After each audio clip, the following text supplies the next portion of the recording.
Bismillahirrahmanirrahim. Assalamualaikum warahmatullahi wabarakatuh.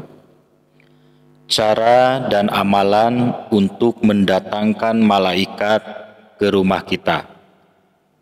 Tentunya malaikat bisa datang ke rumah kita atau bisa datang ke permukaan bumi ini, atau mungkin turun ke langit dunia ini yang tentunya dengan izin Allah. Dan kita berharap sekali malaikat bisa datang ke rumah kita atau hadir di rumah kita, dan itu kita berharap dengan adanya malaikat tentunya rahmat bisa turun ke rumah kita. Itu harapan kita, dan juga ada nilai positif buat kita. Apa?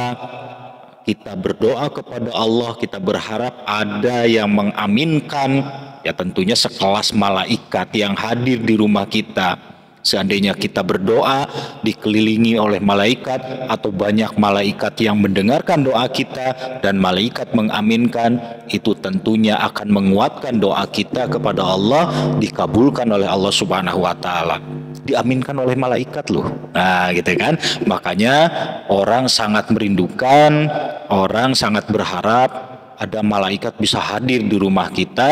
Nah, itu ada cara dan amalannya. Nah, apa amalannya dan bagaimana caranya supaya kita bisa mendatangkan malaikat ke rumah kita? Amalannya yaitu membaca surah Al-Baqarah. Kita rajin-rajin membaca surah Al-Baqarah di rumah kita. Dengan membaca surah Al-Baqarah tersebut, insya Allah malaikat turun ke rumah kita atau mendekat ke rumah kita. Tentunya untuk mendengarkan bacaan surah Al-Baqarah yang kita baca. Tapi dalam hal ini saya juga tidak bisa membatasi, karena ada juga mungkin dengan zikir atau dengan cara-cara lain yang bisa mendatangkan malaikat. Tapi dalam video ini saya jelaskan satu hal atau satu poin, yaitu membaca surah Al-Baqarah untuk mendatangkan malaikat ke rumah kita. Tentunya kita mendawamkannya atau kita secara istiqomah rutin membaca surah Al-Baqarah. Tapi dalam hal ini, gitu kan, dalam hal ini bukan hanya surah Al-Baqarah saja, gitu kan, yang namanya bisa menghadirkan malaikat ke rumah kita. Cuma kebetulan ada kisah di zamannya Nabi Shallallahu Alaihi Wasallam, yaitu dari Usaid bin Khudair. Dia sedang membaca Al-Quran yang kebetulan waktu itu yang dibacanya yaitu surah Al-Baqarah. Begitu beliau membaca surah Al-Baqarah, ternyata kudanya itu jingkrak-jingkrak, muter nggak mau diem. Kemudian Usaid bin Khudair ini melanjutkan lagi membaca surah Al-Baqarah tersebut. Kemudian kudanya terus lagi berontak, terus lagi muter-muter. Nah, kemudian yang ketiga kalinya diteruskan lagi membaca surah Al-Baqarah tersebut, dan kuda tersebut juga terus muter-muter, nggak mau diam. Akhirnya penasaran, disamperin, ada apa? Ternyata ada segumpalan awan, seperti awan yang bercahaya. Nah, kaget. Usaid ini kaget. Kemudian besok paginya Usaid ini menghadap kepada baginda Nabi dan menceritakan kejadian tersebut, dan Nabi menjelaskan bahwa yang kamu lihat, bahwa yang hadir dalam bentuk gumpalan awan bercahaya tersebut itu adalah para malaikat. Dan seandainya Usaid bin Khudair itu membaca terus Al-Baqarah sampai siang, gitu, sampai pagi, malaikat itu bisa menyaksikan terus di situ, bisa dilihat oleh orang. Itu, gitu kan, keterangan dari baginda Nabi, dan itu menjadi acuan. Kebetulan yang saat itu dibaca adalah Al-Baqarah. Nah, caranya bagaimana? Nah, tentunya caranya yaitu dibaca dengan baik dan benar dalam keadaan suci. Nah, saya sarankan misalnya secara istiqomah ya, apa tiap ba'da sholat, misalnya 2 ayat atau 3 ayat, atau misalnya 1 surah atau 1 juz, gitu kan, tapi secara istiqomah terus tiap hari, supaya apa? Malaikat terus hadir.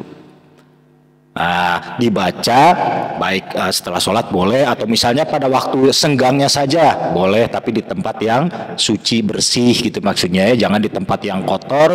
Nah setelah itu saya sarankan setelah kita beres membaca Al-Quran, Shodaqallahul Azim, itu dilanjutkan dengan berdoa. Mungkin kita punya hajat atau punya keinginan atau punya cita-cita yang ingin dikabulkan oleh Allah Subhanahu wa taala, pada saat itu panjatkan.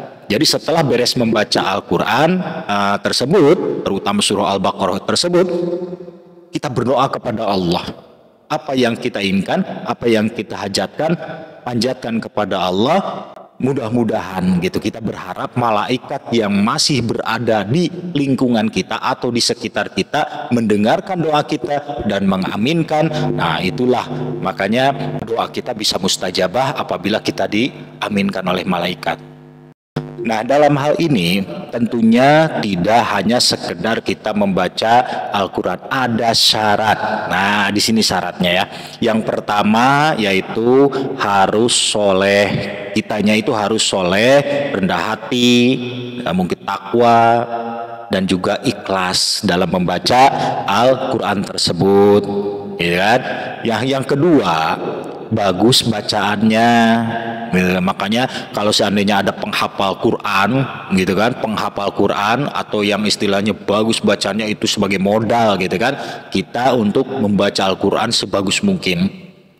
Karena malaikat senang, dan malaikat tidak bosan-bosan untuk mendengarkan walaupun harus sampai pagi gitu. Malaikat tidak akan bosan. Nah bagaimana kalau seandainya kita belum fasih dalam membaca Al-Quran? Baca saja sebisanya. Karena itu Allah akan menilai kita berjuang, berusaha untuk membaca Al-Quran, yang tentunya itu akan mendapatkan pahala.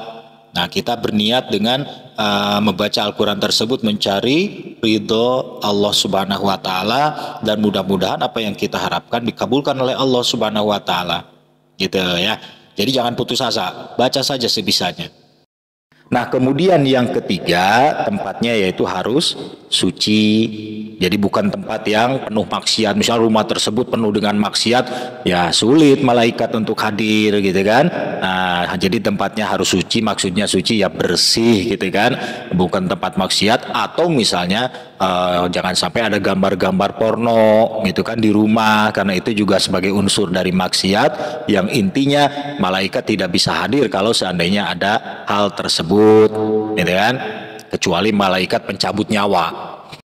Nah demikian, mudah-mudahan video ini bisa bermanfaat untuk kita semua, bisa menjadi motivasi buat kita semua supaya kita bisa istiqomah membaca Al-Quran, walaupun cuma seayat, dua ayat, tapi istiqomah. Demikian, silahkan di like, komen, dan subscribe. Terima kasih. Wassalamualaikum warahmatullahi wabarakatuh.